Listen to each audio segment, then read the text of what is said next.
আওয়ামী লীগ সত্যিকার অর্থে বলতে গিয়ে তখন আওয়ামী লীগ এই স্বাধীনতার যুদ্ধের পক্ষে ছিল না। তারা স্বাধিকার আন্দোলনের জন্য শেখ মুজিবুর রহমানের ৬ দফা আন্দোলনের ভিত্তিতে তারা পার্লামেন্টে যাওয়ার জন্য এক পায়ে দাঁড়ানো ছিল। একজনও সেখানে স্বাধীনতার পক্ষে, স্বাধীনতার যুদ্ধের পক্ষে তাদের কোনো অবস্থান ছিল না।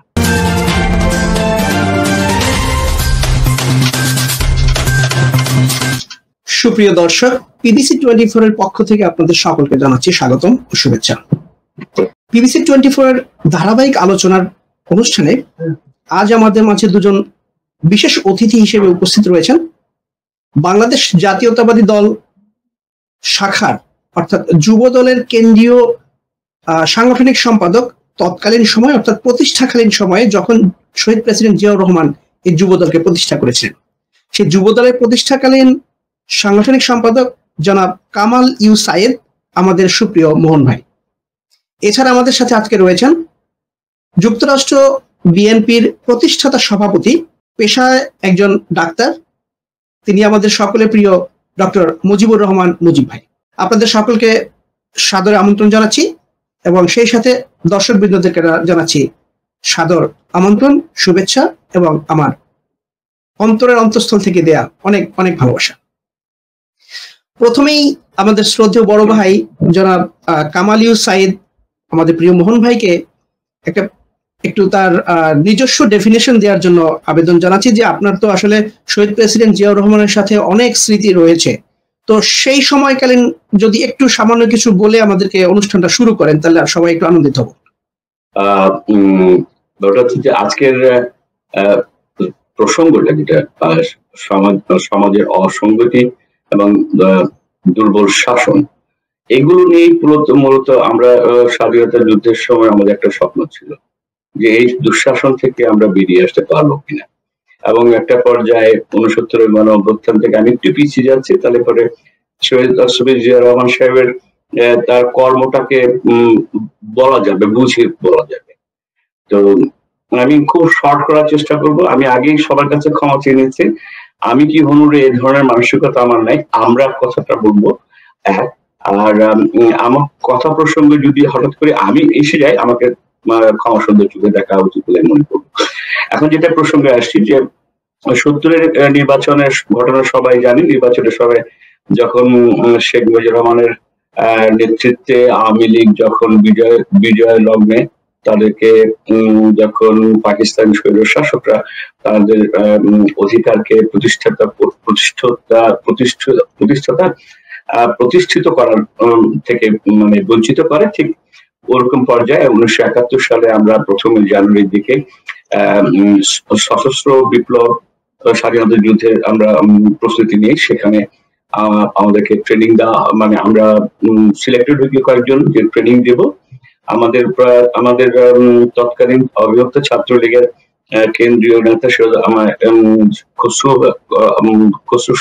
ভাই, মন্টু ভাইকে দায়িত্ব দেওয়া হলো এই আর্মস একটা রেজিমেন্টের ফোর্স তৈরি করার জন্য। সেই সুবাদে আমরা তাদেরকে ট্রেনিং দিতে আরম্ভ করি।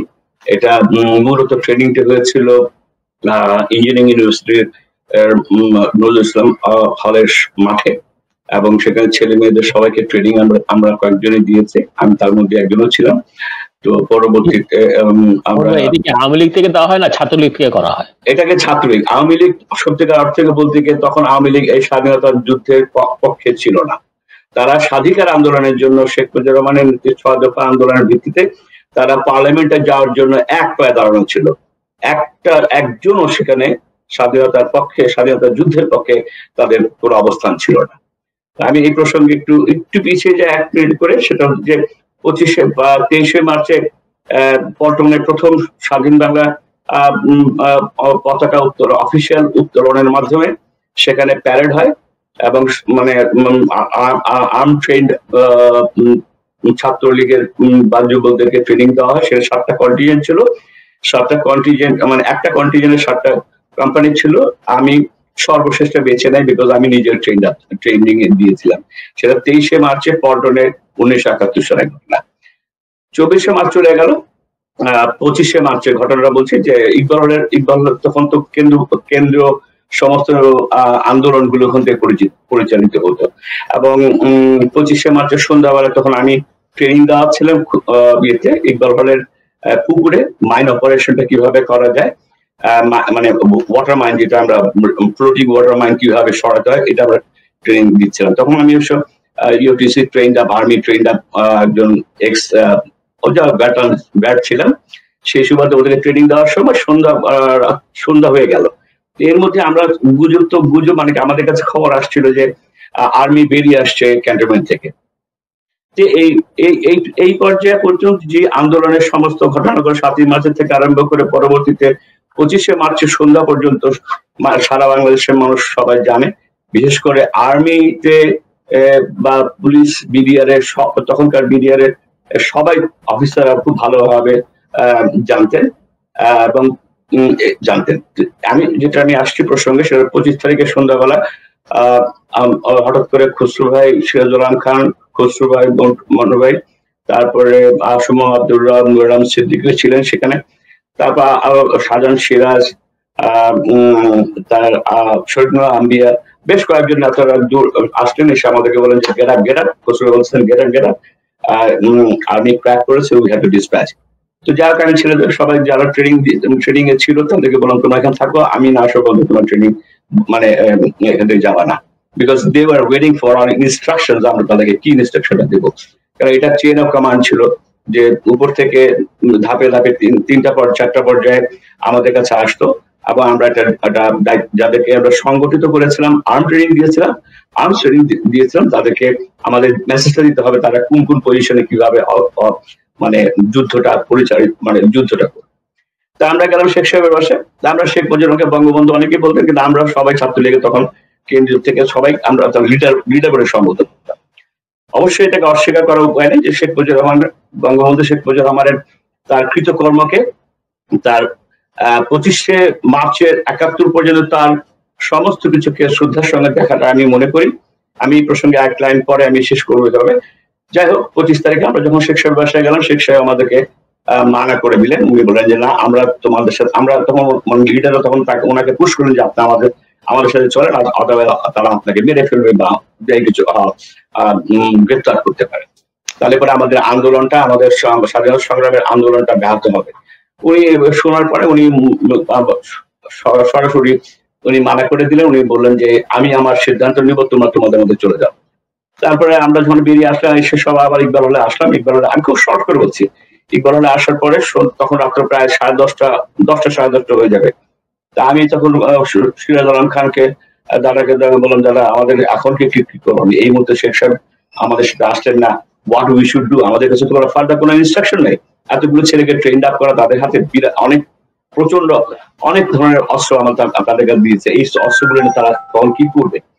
তো তখন আমাদের কাছে একটা সিদ্ধান্ত, ওনারা কিছুক্ষণ আলোচনা করলেন, করে আমাদের মাধ্যমে জানালেন যে যদি আর্মি, যেহেতু ততক্ষণে রাত্রে তখন 10-10:30 বেজে গেছে, আর্মি ক্যান্টনমেন্ট থেকে বেরিয়ে এসছে, এইটা ইনফরমেশন আমাদের র্যাকি যারা করতো তারা আমাদের কাছে অথেন্টিক ইনফরমেশন দিত।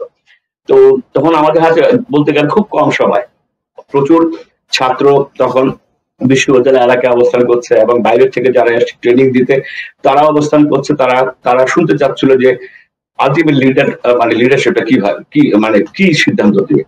তখন আমাদেরকে অনেকটা খুব তাড়াহুড়ো করে একটা সিদ্ধান্ত দেওয়া হলো, যদি পাকিস্তান আর্মি ক্র্যাকডাউন করে, এরা যদি, ওদের টার্গেট ছিল ঢাকা ইউনিভার্সিটি ক্যাম্পাসকে আগে অ্যাটাকটা করবে, তো যদি করে তাহলে পরে আমরা এখান থেকে সরে যাব। সরে গিয়ে আমাদেরকে বলা হলো যে যার মতো সরে যাও ওখান থেকে, এবং কালকে সকালবেলা যদি দেখো এবং ঢাকা শহরে এভাবে তারা সব জায়গায় ক্যাপচার করে ফেলছে, তারপরে আমরা কেরানীগঞ্জ, নদীর ওই পারে কেরানীগঞ্জে তখনকার আওয়ামী লীগ নেতা গগন ব্যবসায়ীতে আমরা মিট করবো। সবাই না, অনলি যারা লিডারশিপে যারা ছিলেন এবং যারা আমাদের মতো দু একজন, যারা আমরা কয়েকজনকে ট্রেন আপ করেছি তারা। তো যাই হোক, তো 26শে মার্চের সকালবেলা খুব ভোরবেলা পর্যন্ত কোনো সিদ্ধান্ত আসে নাই, চারদিকে গোলাগুলি হচ্ছে সবই কিছু। তো আমরা ওই দিন আমার বাবা 25 তারিখ সকালে দেশ থেকে, গ্রাম থেকে চলে আসছেন। তার আগে আমাদের ফুল ফ্যামিলি সোনারগাঁয়ে আমরা পাঠিয়ে দিয়েছিলাম বাবা। তো যাই হোক, আমি আরো শর্ট করে এইভাবে বলছি, 25 তারিখ সকালবেলা পর্যন্ত আমরা সম্পূর্ণ সিদ্ধান্তহীনতা, জাতি তখন সম্পূর্ণ সিদ্ধান্তহীনতায় ভুগছিল যে এর পরবর্তীতে কি করবে। বিকজ আমাদের কাছে তখন পর্যন্ত ভোর 26 তারিখ সকাল 6টা পর্যন্ত আমাদের কাছে কোন রকম কোন সেন্ট্রাল লিডারশিপের কোন নির্দেশ আমাদের কাছে ছিল না, যারা আমরা অর্গানাইজ করেছি। 26শে মার্চ সকালবেলা কিছুক্ষণ পরেই আমাদের মানে বাবার আমরা তো ইকবাল হলের পাশে 20 নম্বর মানে ইউনিভার্সিটি প্রফেসর কোটাম, বাবা ঢাকা ইউনিভার্সিটির প্রফেসর ছিলেন, উনি ইন্টারভিউ করছেন। তো ওনারই বন্ধু আমাদের পাশের বাসায় নুর ইসলাম সাহেব, প্রফেসর নুর ইসলাম এসে নক করতেছেন। তখন আমি ফ্লোরে, ড্রয়িং রুমের ফ্লোরে শুয়ে আছি, কারণ বাবার ঘুমের ডিস্টার্ব হবে, কেন হঠাৎ করে খোঁজ খবর আসে, লোকজন আসে। তো তখন উনি নক করে বলছেন যে ভূয়া সাহেব আপনি একটু উঠেন, মানে একটা খবর আছে। তো উনি একটা ছোট ভাঙার ট্রানজিস্টার নিয়ে এসে বাবাকে বলে, শুনে কি বলে মেজর জিয়া এদিকে স্বাধীনতা কি বলতেছে শুনেন তো। আমরা তখন শুনলাম, জাতীয় তখন শুনলাম যে স্বাধীনতার যুদ্ধে উনি ঘোষণা করলেন। কথাটা স্পষ্ট আমার বলার আছে। স্বাধীনতা ইস্তেহার পাঠ করেছিলেন শাহজাহান সিরাজ পল্টনে। স্বাধীনতা সংগ্রামে স্বাধিকার আন্দোলন ডাক দিয়েছিলেন শেখ মুজিবুর রহমান। স্বাধীনতা সংগ্রামের মূল আন্দোলন, সশস্ত্র আন্দোলনের পরিচালনা করেছে ছাত্রলীগের কেন্দ্রীয় পরিষদ, এবং শাহজাহান সিরাজ 3রা মার্চের পল্টনে স্বাধীনতা ইস্তেহার পাঠ করেছিলেন। একটা কথা স্পষ্ট মনে রাখতে হবে, জিয়া রহমান যে ঘোষণাটা দিয়েছিলেন, the proclamation of independence war of independence, Zia Rahman সাহেব স্বাধীনতা যুদ্ধের প্রোক্লেমেশন ডিক্লারেশন করেছিলেন। এই জিনিসটা জাতীয়তাবাদী দলের নেতার নেতৃত্ব কেন স্পষ্ট করে বলে না, এটা আমার কাছে সন্দেহ। একটা রেভলিউশন হয়, আমেরিকান রেভলিউশনে যদি তুমি যদি ইফ ইউ গো ব্যাক, তাহলে দেখবে যে প্রোক্লেমেশন ইন্ডিপেন্ডেন্ট একটা, ওয়ার অফ ইন্ডিপেন্ডেন্স একটা, আর একটা স্বাধীনতা ঘোষণাটা একটা। আব্রাহাম লিঙ্কন থেকে আরম্ভ করে অনেকে এখানে ছিল। ওয়াশিংটন ওয়াজ আর্মি চিফ, এবং সেই যুদ্ধ করেছে, তাকেও বলা হয় যে the founding father of the nation. Abraham Lincoln যেমন founding father of the nation, এখন 4-5 জন আছেন যাদের নাম Jefferson and other, even George Washington যিনি নাকি আর্মি চিফ ছিলেন, সেও his founding father of the nation. শুধুমাত্র বাংলাদেশ, ইন্ডিয়া, পাকিস্তানের মধ্যে ওই একজন জাতির পিতা, a one person cannot be the father of the nation period। তার সাথে অনেকে আছেন, যেমন তখনকার বাংলাদেশের আন্দোলনের সময়, স্বাধীনতা আন্দোলনের সময় তাজউদ্দিন আহমেদের ভূমিকা ছিল, সিরাজ উল খানের ভূমিকা ছিল, ডক্টর কামাল হোসেন সাহেব আপনার কি বলে সংবিধান রচনা করেছেন। এরকম জিয়া রহমান সাহেব প্রোক্লেমেশন ওয়ার অফ ইন্ডিপেন্ডেন্স ঘোষণা করেছেন। They are the founding father of the nation. হ্যাঁ, আমি আছি, এমনকি মৌলানা ভাসানী সাহেব, তারপরে আরো পিছিয়ে যাই শেরে বাংলা একে ফজলুল, আরো পিছিয়ে যাই অবিভক্ত পাক ভারতের প্রথম সর্বশেষ প্রধানমন্ত্রী ছিলেন সোহরাওয়ার্দী সাহেব। তার বডিগার্ড হিসেবে শেখ মুজিবুর রহমান, অনেকে দুষ্ট লোকে বলে তার বডিগার্ড হিসেবে ছিলেন। আমি অত অন্যভাবে যাই না, কারণ আমরা একটা জিনিস শিখেছি তখন, জিয়া রহমানের জীবদ্দশায় কোনোদিন শেখ মুজিবুর রহমান বা কোনো জাতীয় নেতাকে কটাক্ষ করে কোনো কথা বলেননি। আমরা সেই রাজনীতি বিশ্বাস করি, এবং আজকে আমাদের যারা বিএনপি করেন অনেকে অনেকভাবে সমালোচনা করেন। আমি মনে করি এটা বুদ্ধিমানের কোনো কাজ নয়, এটা রাজনৈতিক প্রজ্ঞার পরিচয় দেয় না। শেখ মুজিবুর রহমানকে খাটো করে বলাটা যেমন ঠিক নয়, তাহলে পরে একটাই বুঝতে হবে, টুডে আমরা যদি কেউ শেখ মুজিবুর রহমানকে গালাগালি করি, কালকে জিয়া রহমানকে গালাগালি করবে। রাজনীতিতে আমাদের এই 50টি বছরের মাথায় একটা জিনিস শিখায় যে জাতি এখন ঐক্যবদ্ধ হওয়া খুবই প্রয়োজন। মানে আধিপত্যবাদের বিরুদ্ধে, মানুষের দুঃশাসনের বিরুদ্ধে রুখে দাঁড়াবার জন্য জাতীয় ঐক্যের প্রয়োজন। জাতীয় ঐক্যের ডাক দেওয়ার জন্য আজকে খালেদা জিয়া, তারেক জিয়াকে নেতৃত্ব নিতে হবে, এবং সেখানে সংবিধানশীল রাজনৈতিক প্রজ্ঞার পরিচয় দিতে হবে। এবার বাকিটা বোধহয়। জি, ধন্যবাদ মোহন ভাই, আপনাকে আসলে একটু কথা শুনতে চাচ্ছি আপনার মুখ দিয়ে। সেটা হলো, আপনি যে প্রসঙ্গটা এইমাত্র বললেন যে শেখ মুজিবুর রহমান সাহেবকে ছোট করে কখনো বাংলাদেশের রাজনীতিতে আসলে করা ঠিক হবে না, যারা যদি রাজনীতি থেকে আসতে চায়, এটাই স্বাভাবিক। কিন্তু আপনি যদি দেখেন বাংলাদেশের রাজনীতিতে যারা বাংলাদেশ জাতীয়তাবাদী দলের রাজনীতি করেন, তারা কিন্তু শেখ মুজিবুর রহমান সহ যারা বিরোধী দল বা তৎকালীন সময়ের ক্ষমতাসীন দল ছিলেন, বা যে কোনো সময় বিএনপি যখনই ক্ষমতা থাকেন বা বিরোধী দলে থাকেন, খুব কম মানুষ বা খুব কম নেতা নেত্রীরাই কিন্তু শেখ মুজিবুর রহমান সাহেবকে অশ্রদ্ধার মধ্যে দেখেন। কিন্তু পরিস্থিতিটা এমন হয়ে দাঁড়িয়েছে, একদিকে যখন সবাইকে মানে সুন্দর জিনিস শেখানো হয়, ঠিক অপরদিকে শহীদ প্রেসিডেন্ট জিয়াউর রহমানকে নিয়ে যেভাবে তারা নোংরা ভাষায় গালাগালি করেন বা নোংরা ভাষায় কথা বলেন, সেগুলি দেখার পরে ছাত্রদল করা বা যুবদল করা যেসব ছেলে পেলে আছেন, তাদের একটা মনে চায় যেটা প্রতিবাদ করি। সেই প্রতিবাদ যখন তারা করতে চায়, অশ্রাব্য ভাষায় তারা যখন বলতে চায়, তখন কিন্তু বিএনপির সিনিয়র নেতৃবৃন্দরা সেগুলিকে বাধা দেন। কিন্তু আওয়ামী লীগে কি এমন কোনো ইতিহাস আপনি দেখাতে পারবেন যে আওয়ামী লীগের কোনো নেতাকর্মী যখন জিয়াউর রহমান সাহেবকে গালাগালি করেন বা বাধা দেন, মানে খারাপ কথায় গালাগালি করেন, তখন কোনো আওয়ামী লীগের কোনো সিনিয়র নেতা সেটাকে বাধা দিয়েছেন বা মানা করেছেন যে জিয়াউর রহমানকে ছোট করা যাবে না? না, ইউ আর অ্যাবসলিউটলি কারেক্ট। এই ধরনের তারা করে না, তাদের এই রাজনৈতিক চর্চাই তাদের মধ্যে নেই। আমার স্পষ্ট মনে আছে, মুজিব আপনার মনে আছে নিশ্চয়ই, আপনারা যখন ছাত্র দল প্রতিষ্ঠা করেন, তখন বিভিন্ন আলোচনায় জিয়াউর রহমান সাহেব স্পষ্টভাবে একটা কথা বলতেন যে জাতীয় নেতৃবৃন্দকে সমালোচনা, অন্য ভাষায় সমালোচনা করা কোন রাজনৈতিক পরিচয় বহন করে না, কোন রাজনৈতিক নেতৃত্ব এবং কর্মীর উচিত নয়। এবং জিয়াউর রহমান সাহেব জীবদ্দশায় কখনোই শেখ মুজিবুর রহমান অথবা জাতীয় নেতৃবৃন্দ, তখনকার ওনাদের সময় জাতীয় নেতৃবৃন্দকে নিয়ে কোনো সমালোচনা করে না। আমার কাছে মনে হয়, যেহেতু আমি বা ডক্টর মুজিব, আমরা এখন তার কোনো ডাইরেক্ট পলিটিক্স এর মধ্যে ইনভলভ হই না বা কোনো মেম্বারও না, আমি ব্যক্তিগতভাবে মনে করি যে আমাকে স্পষ্ট কথা বলতে হবে আগামী প্রজন্মের জন্য। আমি আজকে 65 মানে উপরে আমাদের বয়স হয়ে গেছে, আমাদেরকে সত্যিকার ইতিহাসটুকু, ঘটনাগুলো জাতির সামনে তুলে ধরা দরকার। জাতির আজকের সত্যিকার অর্থে 50টি বছরের মাথায় একজন মুক্তিযোদ্ধার হিসাবে আমি বলবো এইটুকুই, যে আমাদের একটা স্বপ্ন ছিল, সেই স্বপ্নটা এখন ধূলিসাৎ করে দিয়েছে আধিপত্যবাদের। সোজা সরাসরি ভাষায় ভারতীয় আধিপত্যবাদ, ভারতীয় তার অর্থনৈতিক এবং রাজনৈতিক এবং এমনকি সাংস্কৃতিক আধিপত্যবাদের বিরুদ্ধে এই দেশের মানুষকে আবার একটা যুদ্ধের প্রয়োজন আছে। এই যুদ্ধকে সশস্ত্র যুদ্ধ হবে না আদত কোনো আন্দোলনের যুদ্ধ হবে, সেটা তারাই সিদ্ধান্ত নেবেন। তবে আমি যেটা মনে করি যে এরকম একটা সিচুয়েশনে জাতীয় ঐক্যটা খুবই বেশি দরকার, এবং এটার নেতৃত্ব তারেক জিয়া বা খালেদা জিয়াকে নিতে হবে, এবং সেখানে বড় মন নিয়ে আসতে হবে। একটা জিনিস আমি বিশ্বাস করি, যেটা হচ্ছে আজকের প্রজন্ম, তারা কিন্তু আপনার আমার মতো অন্ধ রাজনীতি করে না, তারা মানে রাজনীতি বিশ্বাস করে না, তারা কিন্তু আমাদের অনেক সচেতন।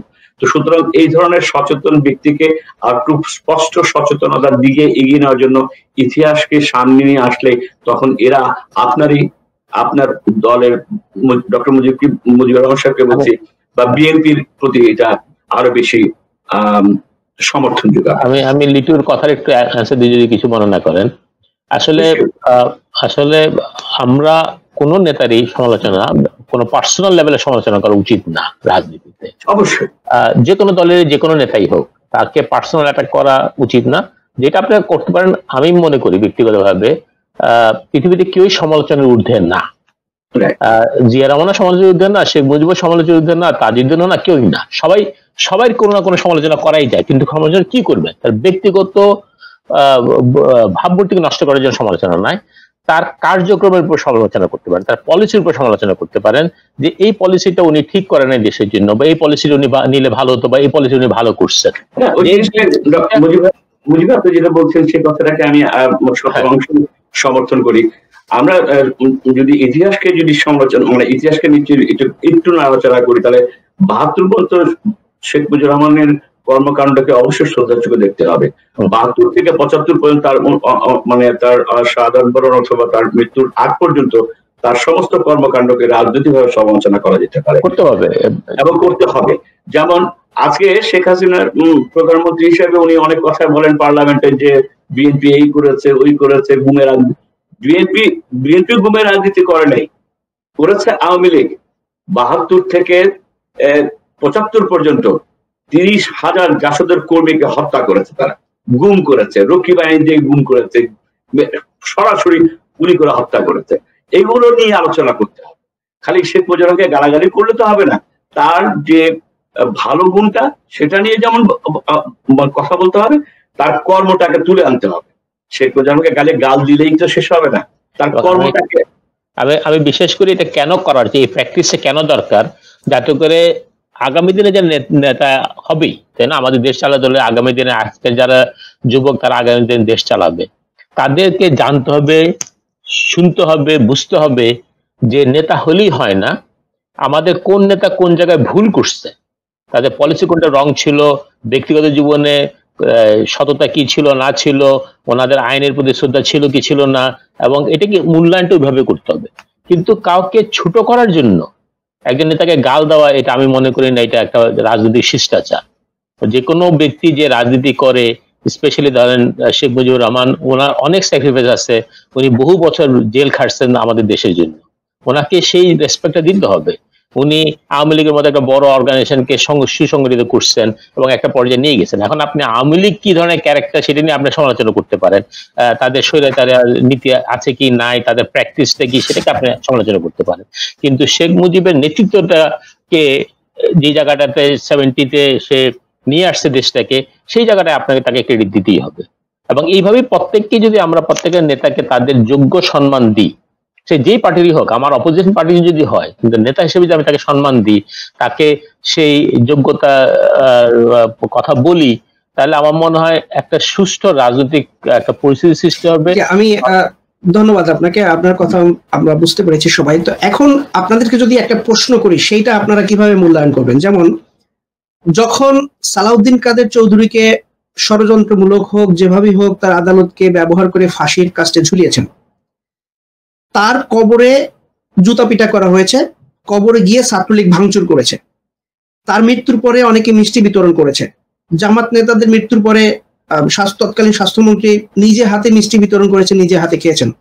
কিন্তু যখন আবার তারা মারা যায়, তখন যদি কেউ সমালোচনা করে, তাদেরকে তখন মানবাধিকার শেখানো হয় যে একটা মানুষ মারা গেলে তাকে নিয়ে সমালোচনা করতে নেই। এই ডিফারেন্সটা কেন? যখন তারা অর্থাৎ অন্যায়ভাবে যখন একটা মানুষকে মৃত্যুর পরে মিষ্টি বিতরণ করে তারা একটা দেশে অরাজক পরিস্থিতির সৃষ্টি করে, তখন কেন এই সুশীল সমাজের পক্ষ থেকে একটা দাবি আসে না যে এগুলি করা যাবে না? তারা করতে পারবে, কিন্তু বিরোধী দল করতে গেলে তখন এটা সমালোচনা। সেটার কারণটা কি? আসলে আমি এখানে একটু কথা বলি, এখানে কয়েকটা ইস্যু আছে যেটা আপনি বলেন। প্রথমত সালাউদ্দিন কাদের চৌধুরী এবং আরো অনেককেই যাদেরকে ফাঁসি দেওয়া হচ্ছে, মৃত্যু দেওয়া হচ্ছে, সেটা প্রথম জায়গাতে মানে যা বলি আমরা গোড়ায় গলদ, অর্থাৎ এই সরকার আপনার বিচার ব্যবস্থাকে কুক্ষিগত করে, যে এটা ইন্ডিপেন্ডেন্ট বিচার ব্যবস্থার মাধ্যমে না যে একটা কনস্পিরেসি করে তাদেরকে হত্যা করা হচ্ছে। এটাকে আমি বলবো না যে তাদেরকে ফাঁসি দেওয়া হয়েছে, তাদেরকে হত্যা করা হচ্ছে। তো সেইটা একটা আলাদা ইস্যু।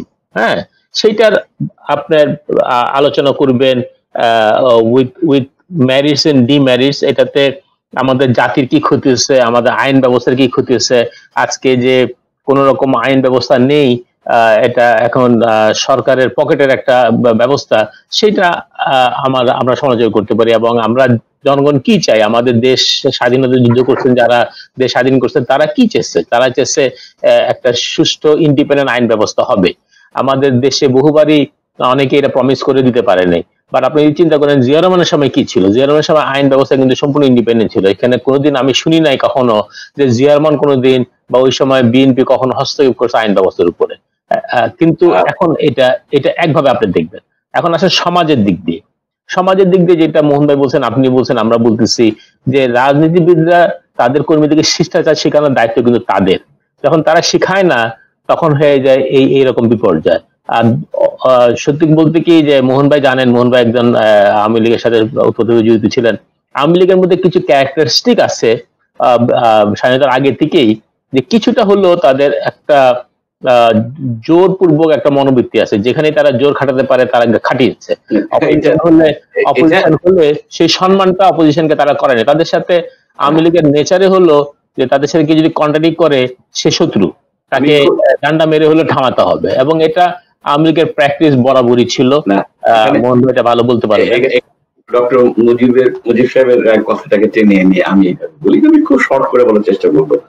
প্রথমত হচ্ছে যে শেখ মুজিবুর রহমান সাহেব 72 পরবর্তীতে 22 সালের রাজনীতি যখন করেন, অর্থটা হচ্ছে যে একদলীয় শাসন ব্যবস্থা, অর্থাৎ আমি অন্য কারো কথা শুনবো না, অন্য কারো কোনো মতামতকে আমি বিশ্বাস করবো না, শ্রদ্ধা করবো না।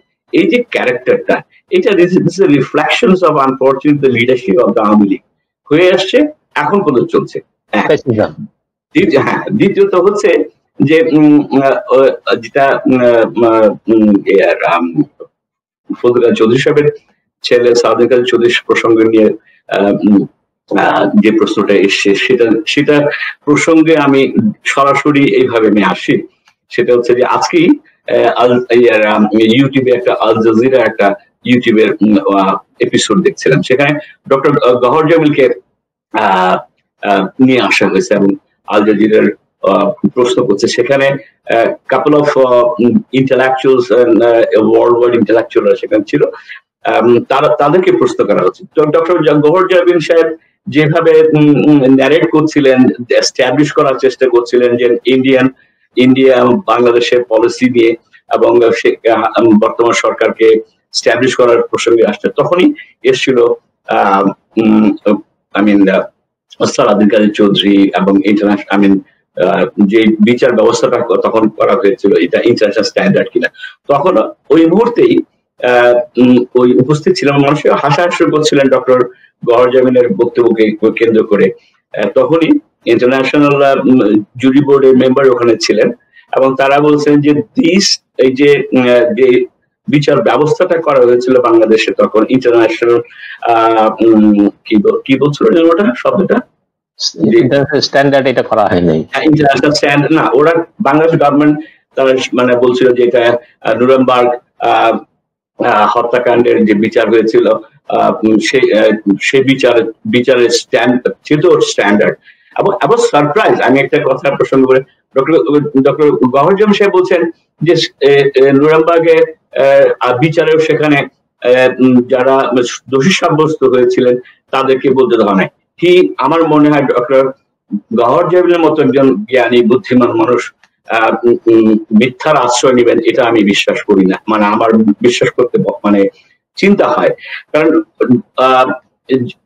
সেকেন্ড ওয়ার্ল্ড ওয়ারের পরে জার্মানির মাত্র 151 অফিসারকে ট্রায়ালে আনা হয়েছিল, আউট অফ যেখানে 95% entire German population was in favour of Nazism, সেখানে মাত্র 151 জনকে মানে ট্রায়ালে আনা হয়। এবং নুরেমবার্গ ট্রায়ালে সেখানে আমেরিকান, ব্রিটিশ এবং রাশিয়ান জাজরা ছিলেন এবং প্রত্যেকটা যারা মানে যাদেরকে আনা হয়েছিল তাদেরকে ডিফেন্ড করার জন্য ব্যবস্থা করা ছিল। এবং একটা পর্যায়ে হিটলারের যে মেইন আর্কিটেক্ট ছিলেন, আমি নামটা মনে আছে, তাকে কিন্তু তাকে হত্যাকাণ্ডে তাকে সব সাব্যস্ত করতে পারেন এবং তাকে রিলিজ মানে জেল দেয় 5 বছরের জন্য, তারপর সে বেরিয়ে আসে।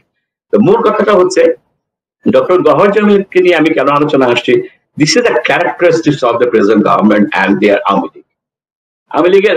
আমি শেখ মুজিবুর রহমান সাহেবকে নিয়ে সমালোচনা ওইভাবে করতে চাই না, কিন্তু উনি যে বাকশালের রাজনীতি দিয়েই এদেশের গণমানুষের যে আশা আকাঙ্ক্ষা ছিল, গণতান্ত্রিক মূল্যবোধে গণতান্ত্রিক চর্চা রুদ্ধ করে দেন এবং স্বাধীনতা বা বাক স্বাধীনতা রুদ্ধ করে দেন, সংবাদপত্রের স্বাধীনতা রুদ্ধ করে দেন। সেটাকে ওরকম একটা সিচুয়েশনে যখন মানুষের দম বেরিয়ে আসছিল 75-এ যাওয়ার পরবর্তী পর্যায়ে, তখন তারই লোক খন্দকার মোস্তাক তারা ক্ষমতায় আসেন, তারই শেখ মুজিবুর রহমানের মন্ত্রিসভা 23 জন সেই মন্ত্রিসভায় আসেন। তখন পর্যন্ত জিয়া রহমান সাহেব আসেননি, এসছেন পরবর্তী নভেম্বরের দিকে, 7 নভেম্বরের ঘটনা পরে। সেখানে এসে পরবর্তীতে যে উনি একজন শাসক হিসেবে যারা বলতে চায়, আমি তাদেরকে শুধু এটাই বলবো যে একজন আর্মি জেনারেল যিনি নাকি স্বাধীনতা সংগ্রামের স্বাধীনতা যুদ্ধের প্রোক্লেমেশন অফ ইন্ডিপেন্ডেন্স এর ঘোষণা করেছিলেন, সেই লোকটা কি করে একজন স্বৈর শাসক হয়। যেই মানুষটা বাংলাদেশে ৭৫ পরবর্তীতে গণতন্ত্র ফিরিয়ে দেয় মানুষের কাছে, ৭৫ পরবর্তীতে একদলীয় শাসন ব্যবস্থাকে বাতিল করে দিয়ে বহুদলীয় গণতন্ত্র আনে, যেখানে তার সংবাদপত্রের স্বাধীনতা সম্পূর্ণ ফিরিয়ে দেয়। এই সেই আর্মি জেনারেল যে নাকি পার্লামেন্ট, আজকে যে পার্লামেন্টে দাঁড়িয়ে যারা বক্তব্য রাখছে, এই পার্লামেন্ট ৭৫ পর্যন্ত কেন এই পার্লামেন্ট বিল্ডিংটা তৈরি হয়নি? পয়সা ছিল না? অবশ্যই ছিল, সদিচ্ছা ছিল না। সুতরাং এই জিয়া রহমান সাহেব এই পার্লামেন্ট বিল্ডিং উদ্বোধন মানে এটা ডেভেলপ মানে অর্ধেক কাজটা সম্পন্ন করেন পরবর্তীতে, এবং সেখানে সেই গণতান্ত্রিক পরিবেশের জন্য পার্লামেন্টের পার্টি ব্যবস্থা করেন। সুতরাং এই জিনিসগুলোকে আজকে যারা আওয়ামী লীগ বা তার সাথে দুই একটা দল যারা নাকি তাদের সুরে সুরে কথা বলছে, এরা সরাসরি প্রকৃত অর্থে এরা স্বাধীনতা সংগ্রামে এদের কোনো ভূমিকাই ছিল না। এরা মূলত ভারতীয়, আমি সরাসরি বলি, আমি 15 বছর আগের থেকে বলে আসছি যে ভারতীয় দুঃশাসন, এটা তখন থেকে আমি স্পষ্ট বলে আসছি, আমি এখনো বলি ভারতীয় আগ্রাসন, তার কালচারাল অ্যাগ্রেশন, তার ইকোনমিক্যাল অ্যাগ্রেশন, তার আনুষঙ্গিক তার সেলফ ইন্টারেস্টটাকে সার্ভ করার জন্য বাংলাদেশের মানুষের গভর্নমেন্ট এদেশে তার পুতুল সরকার প্রতিষ্ঠিত করার জন্য তারা যা তা করে যাচ্ছে। সেখান থেকে উঠে আসতে হলে জাতীয়তাবাদী দল, একটা জাতীয় ঐক্যের প্রয়োজন আছে, সেটা চেষ্টা করি। আচ্ছা, আপনাদের কথা অনুযায়ী মোহন ভাইয়ের কাছে ঘুরে ফিরে আমাদের সকল প্রশ্নগুলি আজকে মোহন ভাইয়ের কাছে যাচ্ছেন, যেহেতু আপনি একজন মুক্তিযোদ্ধা। শুধু মুক্তিযোদ্ধাই নন, আপনি শত শত মুক্তিযোদ্ধাদের ট্রেনিংও করিয়েছেন।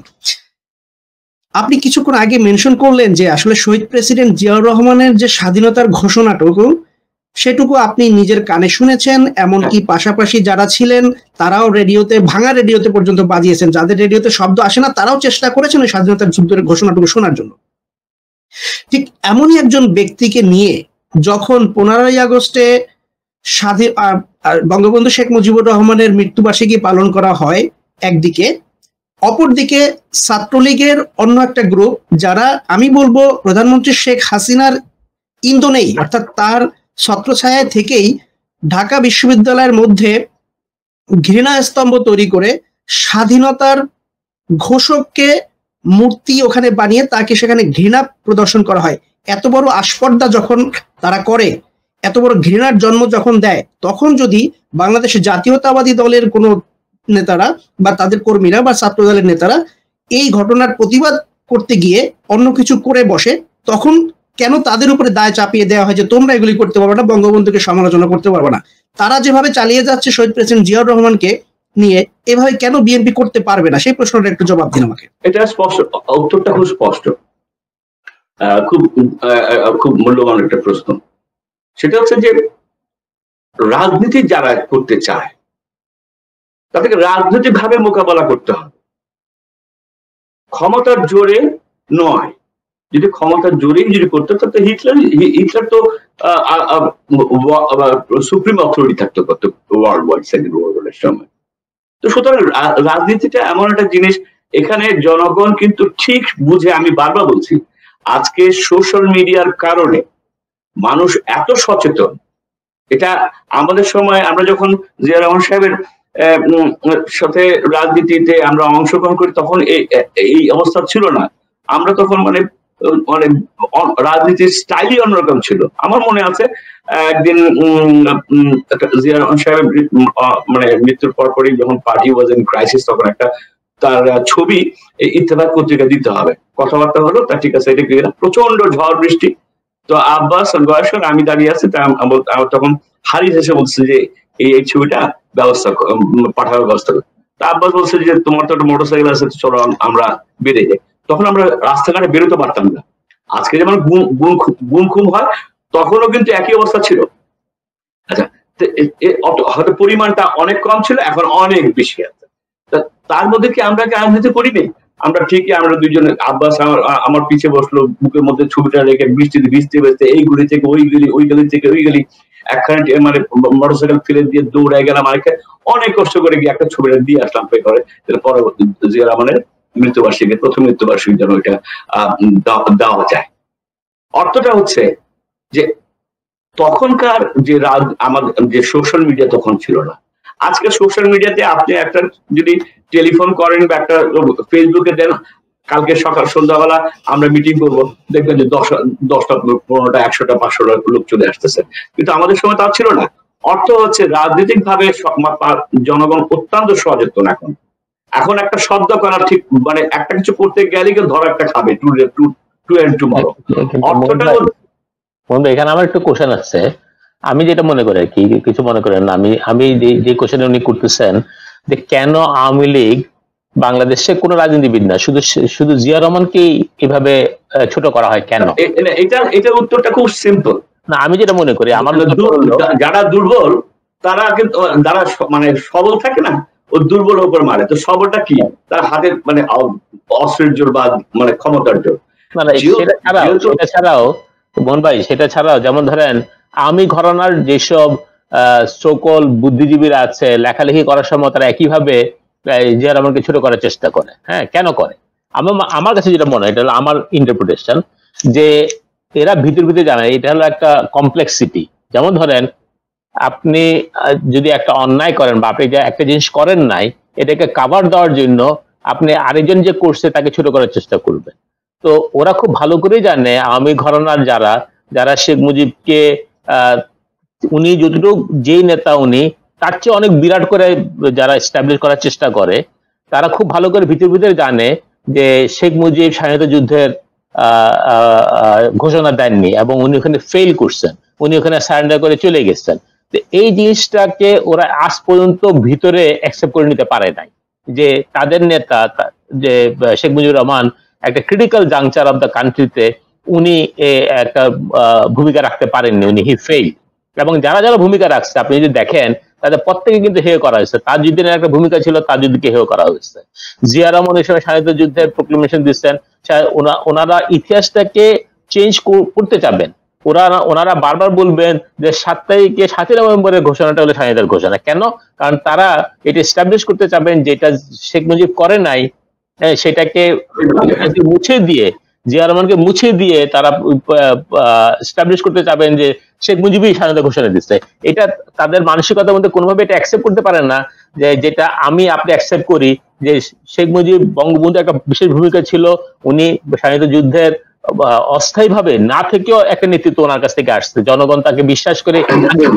সাথে সাথে আরেকটা লোকও যে একটা বিশেষ ভূমিকা রাখছে, তাজউদ্দিন সাহেব যে একটা বিশেষ ভূমিকা রাখছে, বা সিরাজ আলম খান যে একটা বিশেষ ভূমিকা রাখছে, বা আপনি যে একটা বিশেষ ভূমিকা রাখছেন একজন মুক্তিযুদ্ধ হিসেবে, বা জিয়া রহমান যে একটা বিশেষ ভূমিকা রাখছে, সেটা তারা কোনোভাবে মেনে নিতে পারে না। সেটা এই দুর্বলতা, এই সংকীর্ণতার থেকেই কিন্তু এই ধরনের প্র্যাকটিসের জন্ম, এবং এই কারণেই এই জিনিসগুলোকে তারা এনকারেজ করে।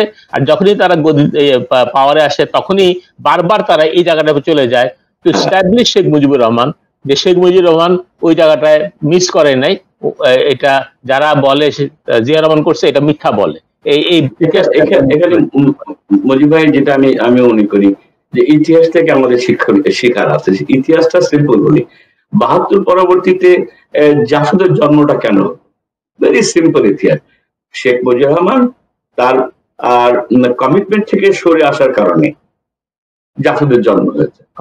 আবার আওয়ামী লীগের নেতৃত্বে শেখ মুজিবুর রহমানের ব্যর্থতার কারণে তখন আর্মি কু হয়েছে। আর্মি কু হওয়ার পরবর্তীতে একটা পর্যায়ে জিয়া রহমান 7 নভেম্বরে এসছে একটা সিপাহী জনতার বিপ্লবের মাধ্যমে, যদিও জাসদ কর্নেল তাহারা ক্লেম করে যে তারাই নিয়েছে। কিন্তু একটা জিনিস স্পষ্ট, যে ইতিহাস কখনো মানে স্থবির হয়ে থাকে না, তার নিজস্ব গতি ধারায় চলে, একটার পর একটা। ইতিহাস থেকে শিক্ষা নিয়ে তার ওই গ্যাপটা পূরণ হয়। তো সুতরাং আওয়ামী লীগের বা মানে আওয়ামী ঘরনের এই সমস্ত বুদ্ধিজীবীদের সাধারণ মানুষের একটা পয়সা দিয়েও দাম দিয়ে দেখে না। আমি তো অনেকের সাথে আলোচনা করেছি।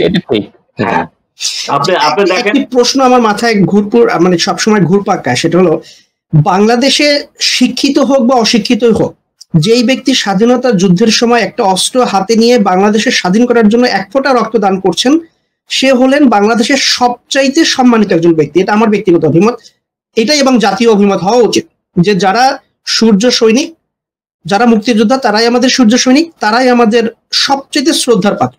আমি এখানে একটা প্রসঙ্গ লিটু আমি আসতে চাই, যেটা আমরা মূল আলোচনায় যাওয়া উচিত বলে আমি মনে করি।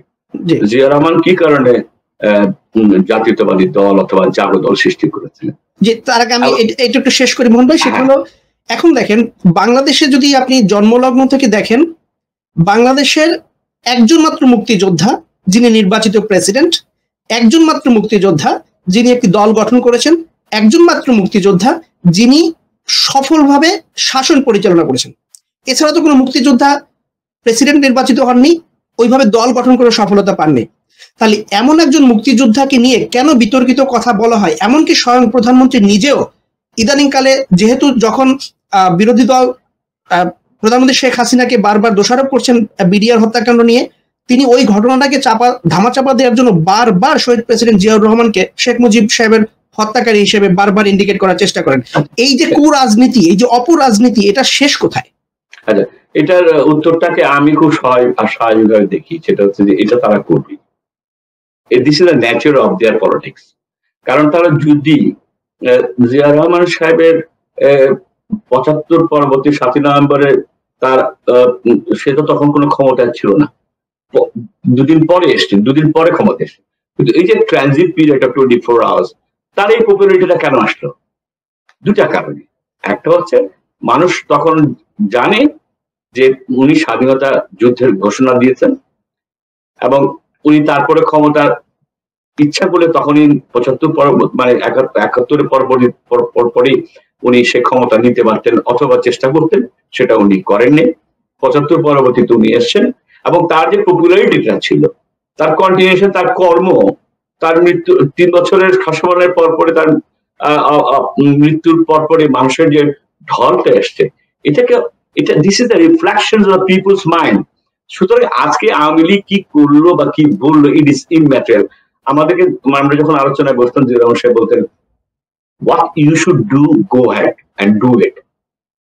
Don't criticize others. Criticize yourself, what you can do, what you can give to the nation. অর্থটা হচ্ছে যে অন্যকে নিয়ে সমালোচনা না করে নিজে কি করতে পারো সেটা কর। অর্থাৎ হচ্ছে, আমি যেটা মনে করি যে মানুষ সচেতন এই কারণে বলছে, আজকে সোশ্যাল মিডিয়ার কারণে।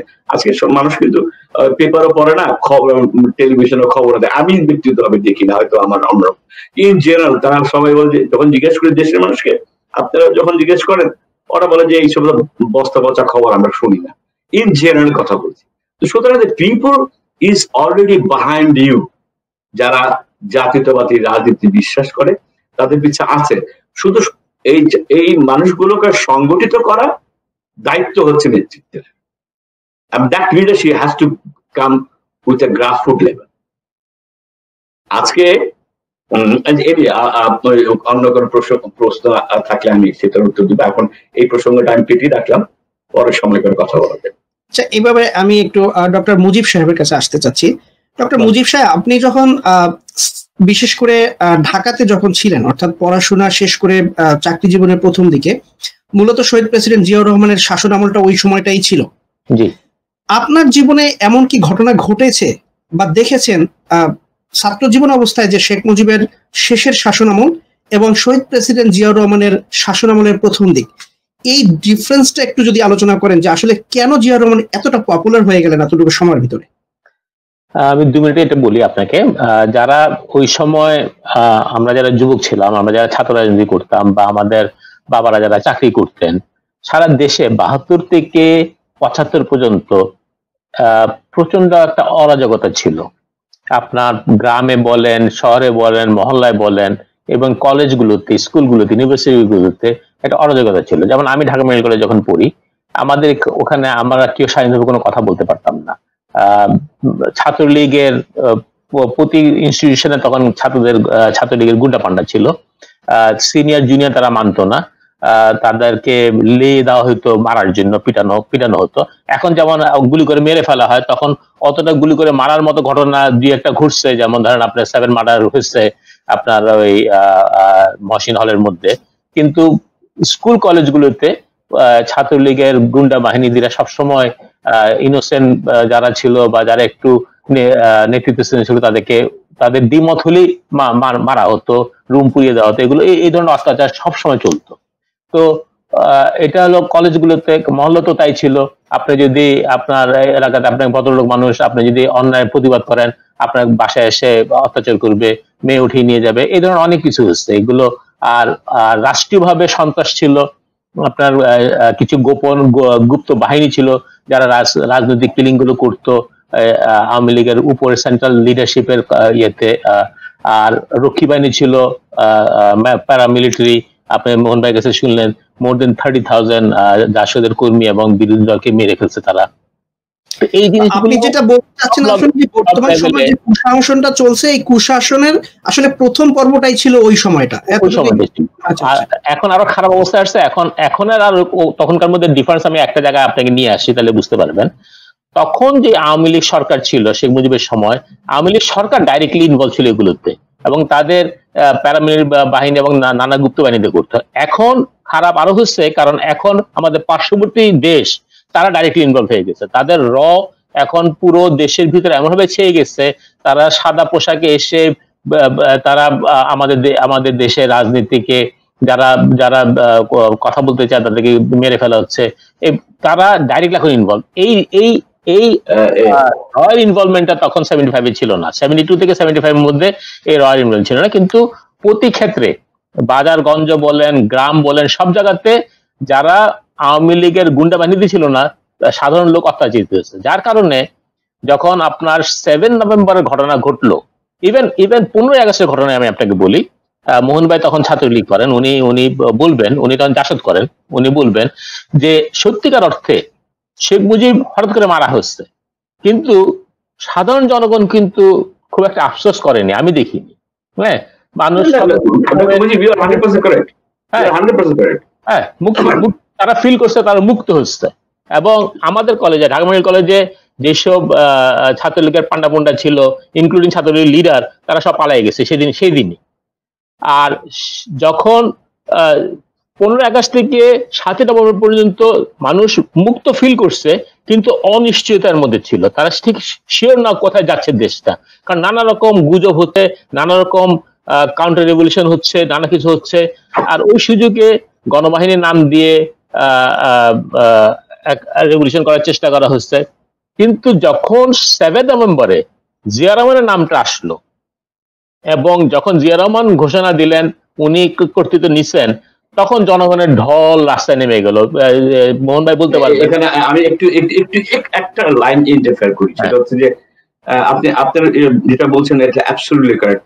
ওখানে যেহেতু আমি ওই মুহূর্তে আমি ইনভলভ হবে না, গণবাহিনীকে আমরা বিশ্বাস করিনি বিধায় আমাদের 7 জনকে ছাত্রলীগ থেকে বহিষ্কার করা হয়।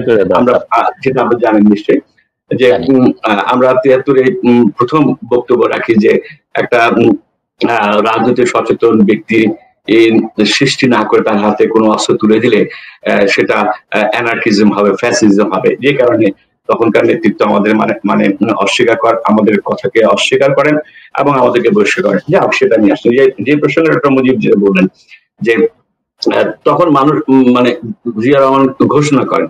জিয়া রহমান সাহেব নিজে কিন্তু ঘোষণা করেননি, কথা আমি একটু শুদ্ধ বলে চাচ্ছি। 7 নভেম্বরের আগে 3রা নভেম্বরে আমরা যেহেতু ছাত্রলীগ থেকে আমাকে বৈশাখ করলে, আমরা ছাত্রলীগ থেকে মানে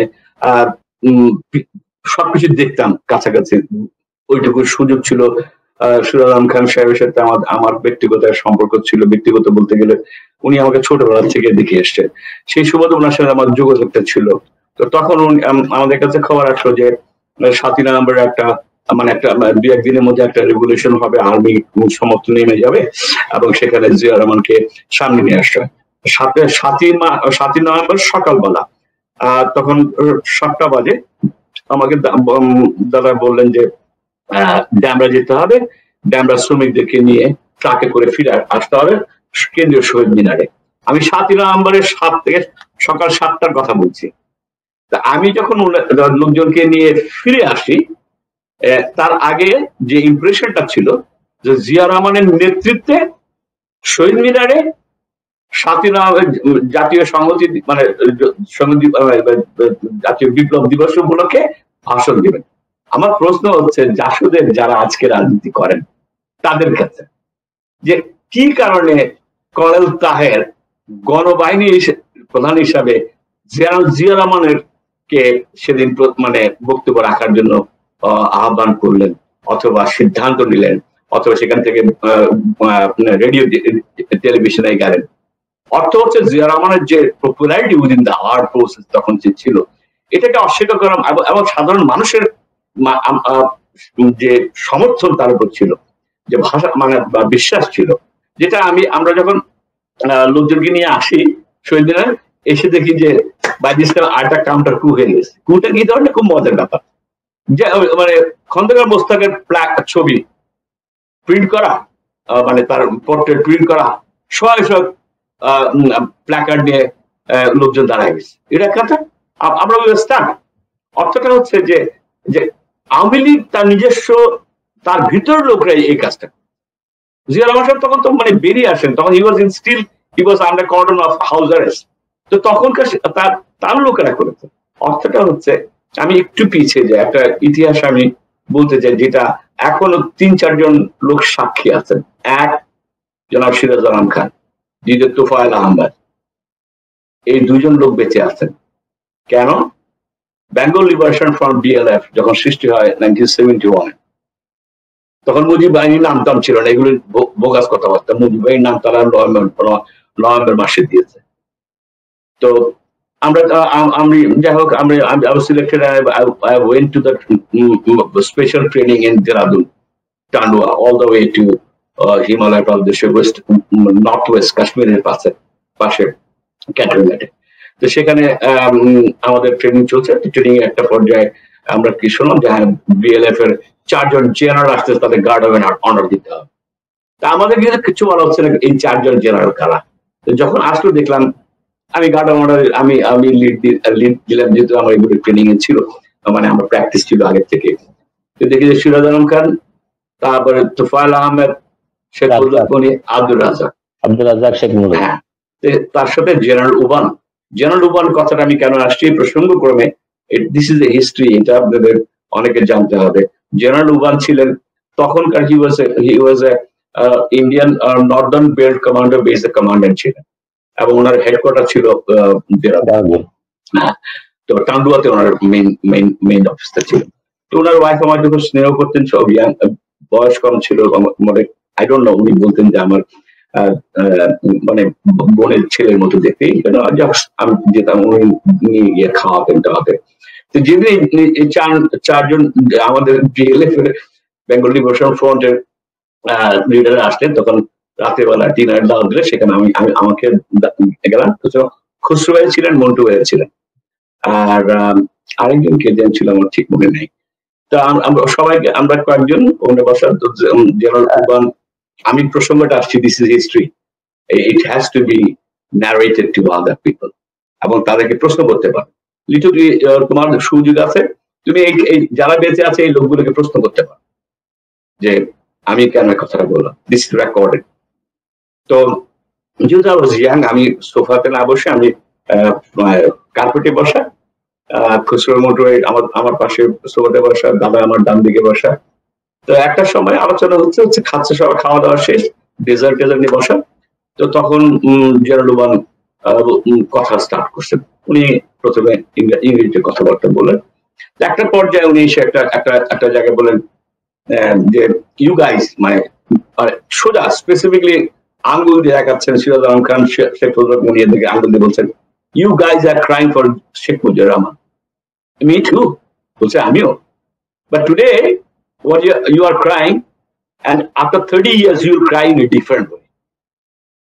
তো তখন তোফায়েল ভাই জিজ্ঞাসা করতেছেন, why you said so? তো বলতেছে যে you don't have any idea what India can do. They have a backup of their mind. After 30 years you realize why you did a mistake in the Revolution War. 30-40 বছরের মাঝে আজকে দেখছে ভারতীয় আগ্রাসন। হ্যাঁ, দিস ইজ নাথিং নিউ।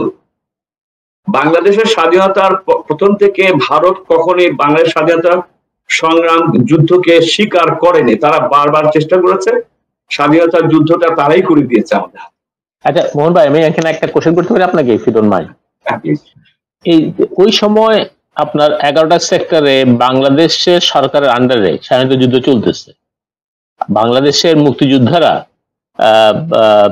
3টা force, Z force, তারপরে S force, কে ফোর্সের আন্ডারে এবং 11টা সেক্টরে ডিস্ট্রিবিউট হয়ে স্বাধীনতা যুদ্ধ করতেছে। একই সময় আরেকটা ফোর্স কেন তৈরি হলো? কেন বিএলএফ বা যেটাকে আমরা অন্যভাবে বলি মুজিব বাহিনী, আর আপনি যে 4 জেনারেলের কথা বললেন, তারা তো ওই সময় সরকারেও ছিল না।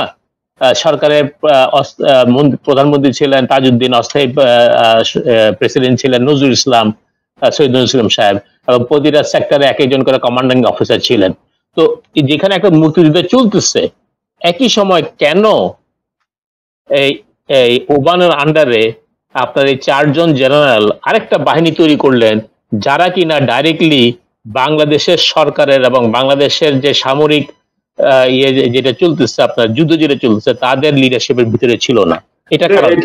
এটা কারণটা হলো খুবই প্রশ্নটা খুবই দামি প্রশ্ন। সেটা হচ্ছে যে স্বাধীনতা সংগ্রামের 7ই মার্চের থেকে 25শে মার্চের 26শে মার্চ পর্যন্ত যে ডাইলেমাটা ছিল, আওয়ামী লীগের শেখ সাহেব আর শেখ মুজিবুর রহমান থেকে আরম্ভ করে তার সর্বশেষ এমপিটা, তাদের মধ্যে স্বপ্ন ছিল যে তারা অবিভক্ত পাকিস্তানের পার্লামেন্টের মেম্বার হবেন এবং তারা শাসন ভার দায়িত্ব নেবেন। তারা কখনোই কিন্তু ছাত্রলীগ এই পার্টিকুলারলি এই রেভলিউশনারি ফোর্সকে স্বীকার করেনি, এবং তারা আমাদেরকে কখনোই এটাকে সম্মান দিয়ে কোনো চিন্তা ভাবনা করেনি। তারা চাচ্ছিল যে কোনোভাবে এটাকে স্বায়ত্ত শাসন নিয়ে শেখ সাহেবের নেতৃত্বে একটা সরকার গঠন করা যায় কিনা। ওই সময়ে যে আমরা যখন আমাদের নেতৃবৃন্দ বা আমরা যখন স্বাধীনতা সংগ্রামে ঝাঁপিয়ে পড়লাম, তো তখন আমাদেরকে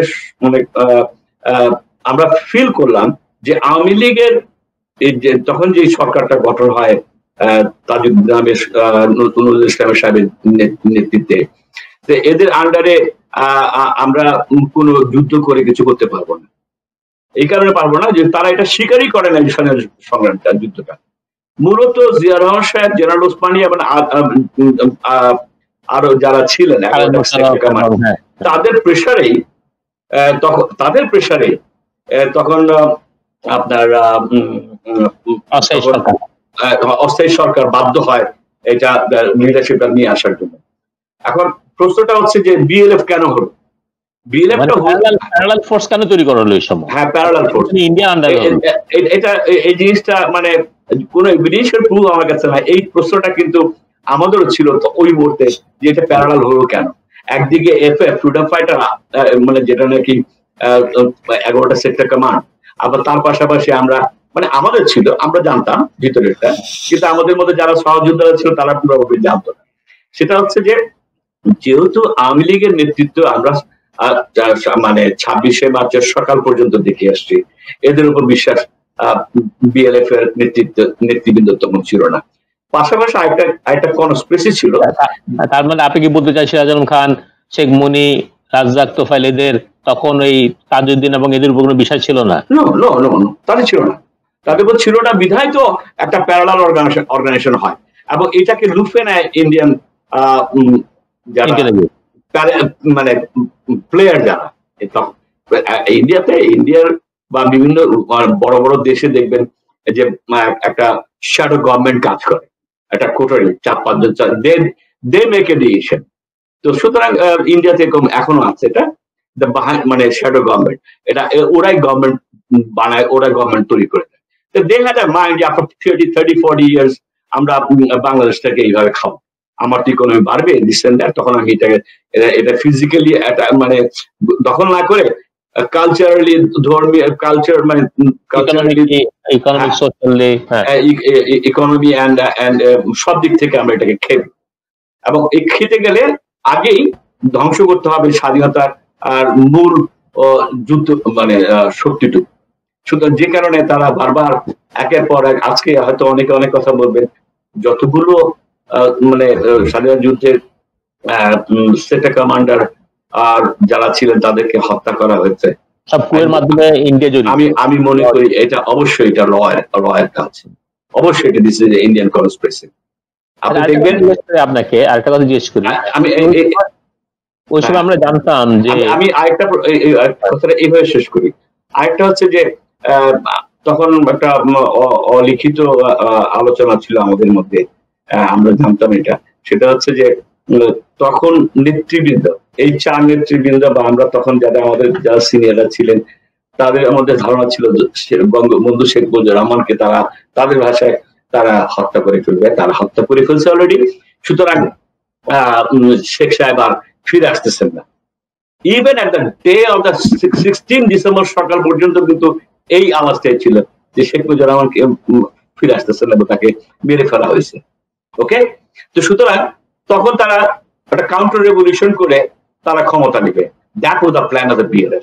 মানে আপনি বলতে চান সিরাজ আলম খান, রাজ্জাক, তোফায়েল, নাম আমি উল্লেখ করতে চাই, আরেকটা জেনারেল ছিল ওই সময়। ইট ওয়াজ মানে একটা ভিতরে কথা হচ্ছিল। লিটু কিছু মনে করেন? আমি জানি, তারপর বলতে পারবো না আমি, কারণ উনি একজন মুক্তিযোদ্ধা এবং অত্যন্ত ডিপলি জড়িত ছিলেন অনেক কিছুতে। তো আমরা শুনি আর কি, যখন এটা স্বাধীনতা যুদ্ধ চলতেছে যখন ওই সময়, এবং আমার আপন ছোট চাচাও এই ভিক্টিমাইজ হয়েছিলেন এগুলোতে, ওই সময় যারা এফএফএ ছিল, মানে ফ্রিডম ফাইটার ছিল, অনেক জায়গাতেই বিএলএফ এর লোকরা যে তাদেরকে গুম কোর্স মারছে স্বাধীনতা যুদ্ধ চলাকালীন অবস্থায় কিছু কিছু ক্যাম্পে। এটা সম্বন্ধে আপনি কি জানেন, কেন করা? এটা বিক্ষিপ্ত ঘটনা, এটা আমি বিশ্বাস করি না যে এটা মানে হাই লেভেল থেকে এটা সিদ্ধান্ত হয়েছে। হ্যাঁ, যেটা ওই সময় হয়েছে সেটা হচ্ছে যে রাজাকার আল বদর বা তাদের বংশদূত যে একজন যারা চেয়ারম্যান ছিল ইন্ডিয়া ক্যাম্পে হচ্ছে এরকম ঘটনা ইন্ডিয়াতে। অনেস্টলি একটা রেভলিউশন, যে কোনো রেভলিউশন, আপনি যদি কিউবান রেভলিউশন যান অথবা চায়না রেভলিউশন অথবা রাশিয়ান রেভলিউশনে যান, এরকম রেভলিউশনে বিক্ষিপ্ত ঘটনা ঘটতেই পারে। আমি এটাকে এই ধরনের কোন সমষ্টিগতভাবে মানে কি বলে সেন্ট্রালি কোনো ডিসিশন ছিল না। কামাল সাইদ মোহন সাহেব, আপনার কাছে আমার একটি প্রশ্ন হলো যে আপনি তো দেশপ্রেমে সবসময় আপনার দেশের থেকে কিছু নেয়ার মতো মন মানসিকতা আপনার কখনোই হয়নি, সেটার প্রমাণ আপনি বারবারই দেখিয়েছেন যে সরকারি দলে আপনি কখনোই থাকেন না, আপনি সবসময় মোটামুটি বিরোধী এবং বিপ্লবী মন মানসিকতা। যেমন স্বাধীনতার যুদ্ধের সময় আপনি বিক্ষোভ করে সেখানে যুদ্ধে অংশগ্রহণ করেছেন, এরপরে শেখ মুজিবুর রহমান সাহেব যখন ক্ষমতায় আসেন তখন আপনি আবার জাসদে জয়েন করেন। তো আপনার ভিতরে সবসময় বিপ্লবী মনোভাব কাজ করে এবং সেটা সবসময় দেশপ্রেম নিয়ে, দেশের স্বার্থেই বিপ্লবীটা আসে। তা আপনার কাছে একটা খুব গুরুত্বপূর্ণ এই মুহূর্তে আমার একটা প্রশ্ন, যে বর্তমান পরিস্থিতিতে বাংলাদেশ যেভাবে ইন্ডিয়ার একটা মানে খেলার পাত্র হিসেবে দাঁড়িয়েছে, বাংলাদেশকে নিয়ে তারা খেলছে, বাংলাদেশ থেকে তাদের সর্বোচ্চ রেমিটেন্স যাচ্ছে, কিন্তু বাংলাদেশকে তারা সেভাবে মূল্যায়ন করে না, বরং একজন কুক্ষিগত সরকার বসিয়ে তারা যেভাবে ইচ্ছা সেভাবে কাজ করছে। এই প্রেক্ষাপটে বাংলাদেশের সাধারণ জনগণ কি করতে পারে? সেটা কি তাদের নিজস্ব গভর্নমেন্টের সাথে ক্লাসে যাওয়া উচিত, নাকি আসলে জনমত গড়ে ইন্ডিয়ার বিরুদ্ধে আমাদের জাতিসংঘের হস্তক্ষেপ নেওয়া উচিত? আচ্ছা, এটা প্রশ্নটা অনেক কঠিন প্রশ্ন। সেটা হচ্ছে যে মূলত জিওপলিটিক্স যদি লক্ষ্য করেন, সেক্ষেত্রে একটা আন্দোলনের কোনো বিকল্প নাই। আজকের যে অবস্থা দেশে ভারতীয় আগ্রাসন, আধিপত্যবাদের বিরুদ্ধে, এটা ডিপ্লোমেট দুটা ভাবে হয়, তিনটা ভাবে একটা আন্দোলন পরিচালনা করতে হয়। এটা আমার অভিজ্ঞতা, আমি দেখে আসছি বা জেনে আসছি।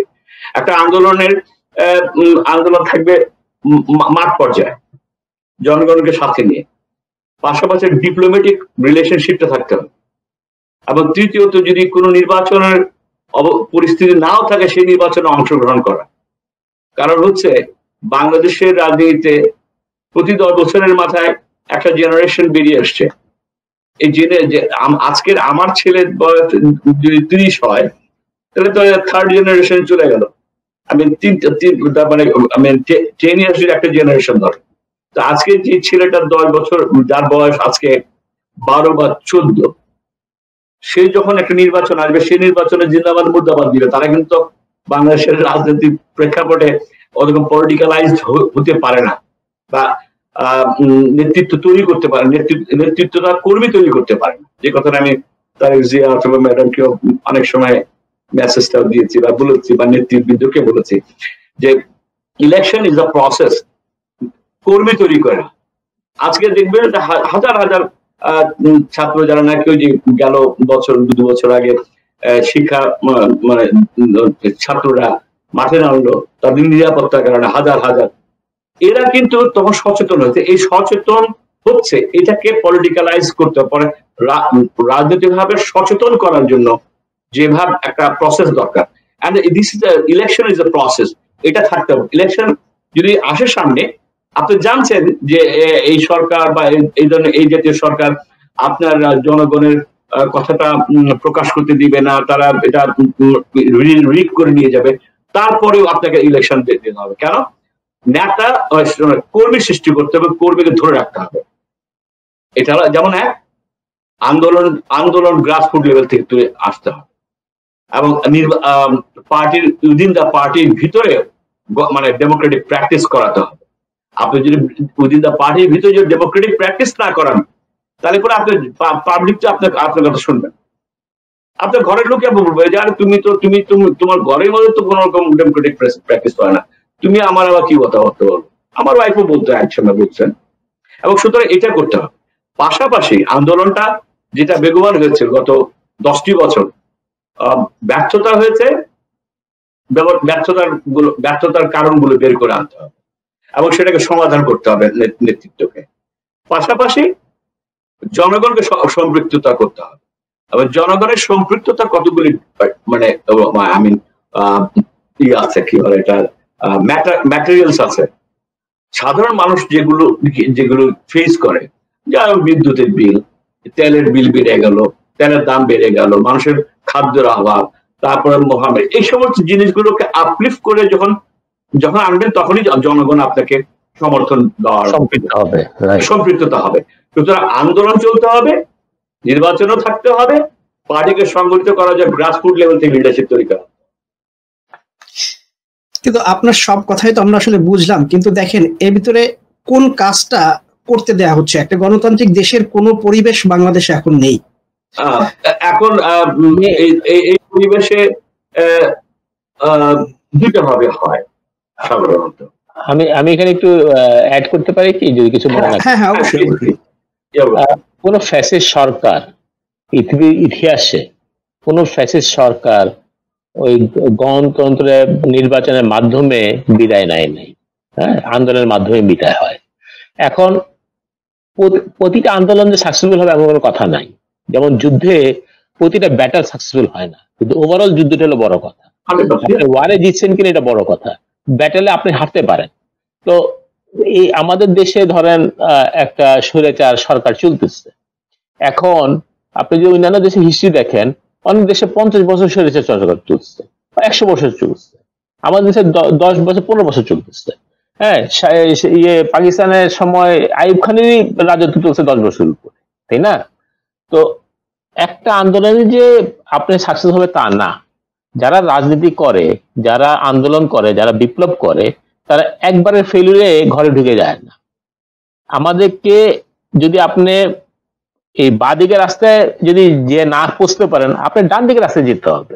ডান দিকের রাস্তায় যদি না পৌঁছতে পারেন, মাটি সুড়ঙ্গ করে ওখানে যেতে হবে। গন্তব্য যদি আপনার ঠিক থাকে, আপনার রাস্তা আপনাকে বের করতে হবে। এবং এই রাস্তা যেটা মোহন ভাই বোনের খুব সুন্দর করে বলছেন, যে গ্রাসরুট লেভেলতে মানুষকে একত্রিত করে আগাতে হবে। মানুষ ওয়েট করতেছে নেতৃত্বের জন্য। যেমন আমাদের স্বাধীনতা যুদ্ধে দেখেন, আমি আমার নিজের চোখে দেখা এগুলো। 25 তারিখ রাত্রে পর্যন্ত আমরা জানি শেখ মুজিব আমাদেরকে নেতৃত্ব দিবেন। মোহন ভাই জানেন, উনি গেছেন ওদের লিডারের বাসায়। আমরা ধরে নিচ্ছি শেখ মুজিব আমাদেরকে নেতৃত্ব দিয়ে দেশ স্বাধীন করবে। হ্যাঁ, কিন্তু উনি যখন করেননি, ফাঁকা জায়গাতে জিয়া রহমান এসে ওই সময় একটা ডিসিশন নিয়ে দেশটাকে যুদ্ধে নিয়ে গেছে। আন্দোলনের সময় এভাবেই চলে, নেতা তৈরি হয়ে যায়, একটা নেতৃত্ব এসে পড়ে। কিন্তু আন্দোলন একবার ফেল করছে বলে আমরা আন্দোলন ছেড়ে দিব বা আমরা অত্যাচারে গা ঢাকা দিব, এটা ঠিক না। বাংলাদেশে খুব কম গ্রাম আছে যেখানে আপনার কথা সারমর্ম এটা যে গণতন্ত্র উদ্ধার করতে যা যা করণীয় আমাদেরকে সেটাই করতে হবে এবং সেভাবেই আগাতে হবে। এখানে ডক্টর মুজিব যে কথাটা বলেছেন, যে কথাটা ভেঙে বলেছেন, আমি এক লাইনে এভাবে বলতে পারি। সেটা হচ্ছে যে বিভিন্ন দেশের রাজনীতিতে রাজনীতিবিদ যারা রেভলিউশন করেছে বলছে you give me blood and I will give the liberty. তুমি আমাকে রক্ত দাও, তুমি তোমার রক্ত দাও, তুমি স্যাক্রিফাইস করো, I will give you the liberty. অর্থ হচ্ছে যে পার্টির আজকে বিএনপি বা জাতীয়তাবাদী দল বা জাতীয়তাবাদী আন্দোলনে বিশ্বাস করে নেতৃবৃন্দকে একটা কথা স্পষ্ট, স্যাক্রিফাইস ছাড়া কোনো কিছু হয়ে আসেনি। আমরা দেখেছি হয়তো আমাদের প্রেক্ষাপটটা অন্যরকম হয়েছিল। আমাদের প্রেক্ষাপটটা সে পাকিস্তান আমলে এত বড় একটা জান্তার এগেন্স্টে আমরা যুদ্ধ করার আগে আমরা কি আন্দোলন করিনি? শেখ সাহেব কি জেলে যান নেই? শেখ মুজিবও জেলে গেছেন, মানে 25 বছর ধরে জেলে ভাত খেয়েছেন।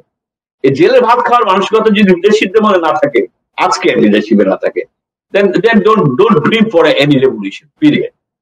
If you have a dream for any kind of revolution, to do a revolution, to change the society and to change the people, I mean to expedite the people's mind, you have to sacrifice the matter. আপনাকে চিন্তা করে দেখেন, বাংলাদেশের যুদ্ধ চালাকালীন 9 মাসে বাংলাদেশে খুব কম গ্রাম আছে যেখানে পাকিস্তান আর্মি যে অত্যাচার করে নাই বা মারে নাই বা যুদ্ধ করে, তাই না? কি মুক্তিযোদ্ধারা কি মুক্তিযুদ্ধ ছেড়ে দিচ্ছে? বাঙালি কি সারেন্ডার করে পাকিস্তান আর্মিকে সম্মত দিচ্ছে, তাই না? এটা একটা ফর্ম ছিল, ঠিক আছে। আমাদের পিছিয়ে তখন ভারতের একটা সাহায্য সহযোগিতা ছিল আওরপের।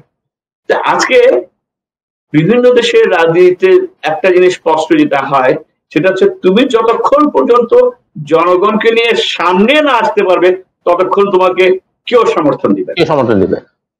যখনই তোমার রাজনৈতিক কারণগুলো মানুষকে উজ্জীবিত করে যখন আন্দোলনের চূড়ান্ত পর্যায়ে দেখবে যাবে, তখনই এই বিগত দিনে অ্যাম্বাসেডার, বিভিন্ন হাই কমিশনার বিএনপি নেতার বাড়িতে দৌড়াচ্ছেন, গিয়ে মিটিং করেছেন। এখন করেন না কেন? Because they understand you don't have that power নাও।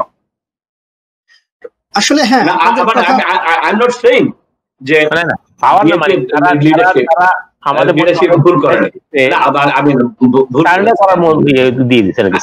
আমি বলছি যে অবশ্যই লিডারশিপ যেটা করেছে তারা স্যাক্রিফাইস করেছে, তারা রাস্তায় নেমেছেন, বাট পদ্ধতিগুলো আরো চেঞ্জ করতে হবে। আমি বলবো না যে একটা আর্মির আমার আর্মস রেভলিউশন করে ফেলার জন্য। There is a lot of ways and means to. যদি প্রয়োজন হয় মোহন ভাই, যদি প্রয়োজন হয় why not? আমার কথা হলো আপনারা ওটা সময় বলে দিবে। এটা আমরা ছাত্র রাজনীতি করছি মোহন ভাই, আমরা 69 আন্দোলন করছি, আমরা ছাত্র রাজনীতি করছি। আমরা যদি দেখছি নরমালি প্ল্যাকার্ড দিয়ে কাজ হয় নাই, লাঠি নিয়ে আসছি, পাথর মারছি, পাথর দিয়ে কাজ হয় নাই, আমরা ককটেল মারছি। আমরা তো চেঞ্জ হয়।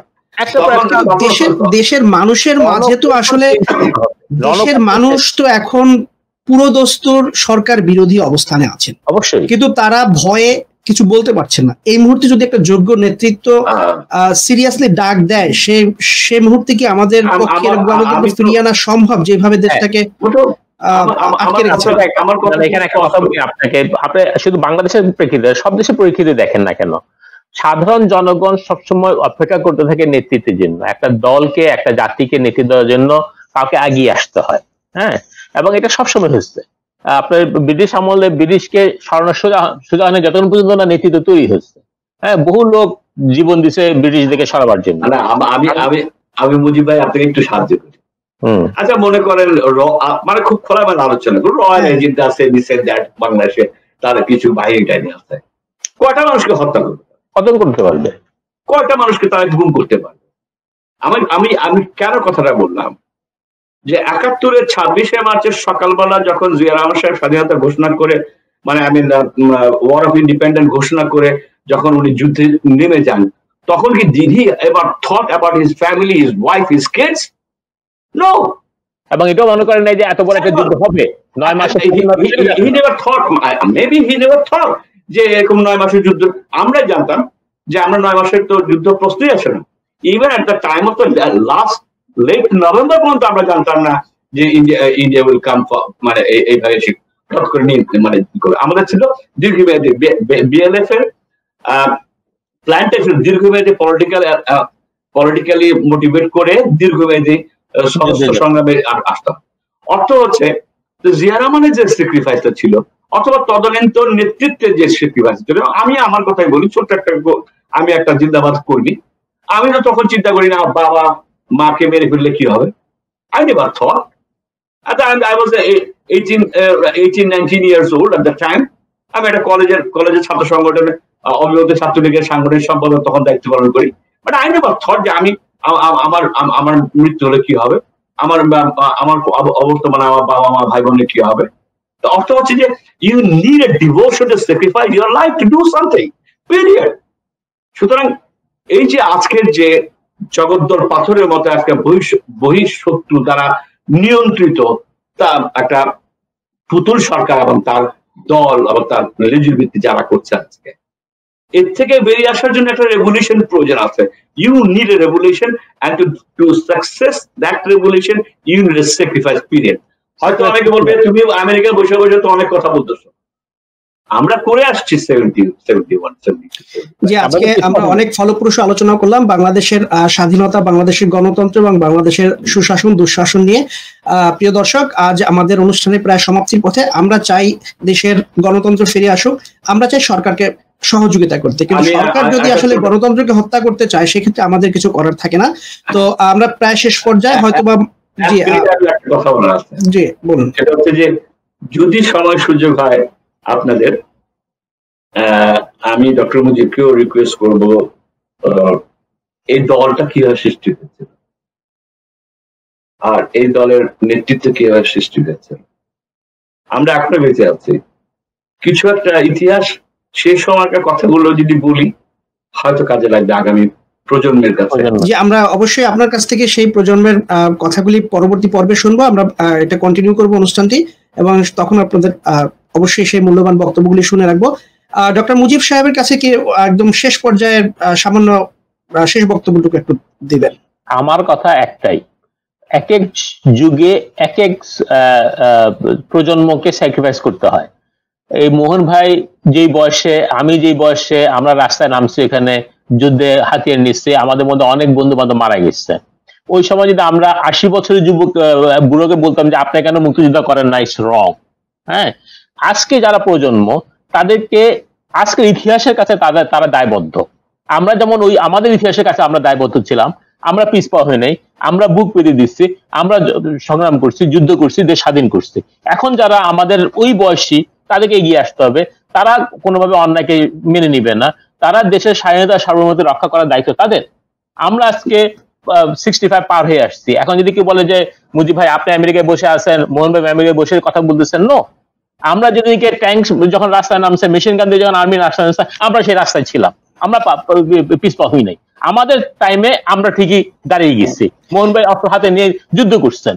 জি জি, ডক্টর মুজিব সাহেব, আপনার কথা আমরা যে ইয়াং জেনারেশন আছে আশা করি তারা ইন্সপায়ার্ড হবেন, এবং কামাল সাইদ মোহন সাহেব তার যে মানে স্মৃতি বিজড়িত যে কথাগুলি বললেন এবং তার ভিতরে যে দিক নির্দেশনাগুলো আমাদের মাঝে এসছে, সেখান থেকে আজকে তরুণ সমাজকে শিখতে হবে, জানতে হবে, বুঝতে হবে কিভাবে সামনের দিকে এগিয়ে যাওয়া যায়।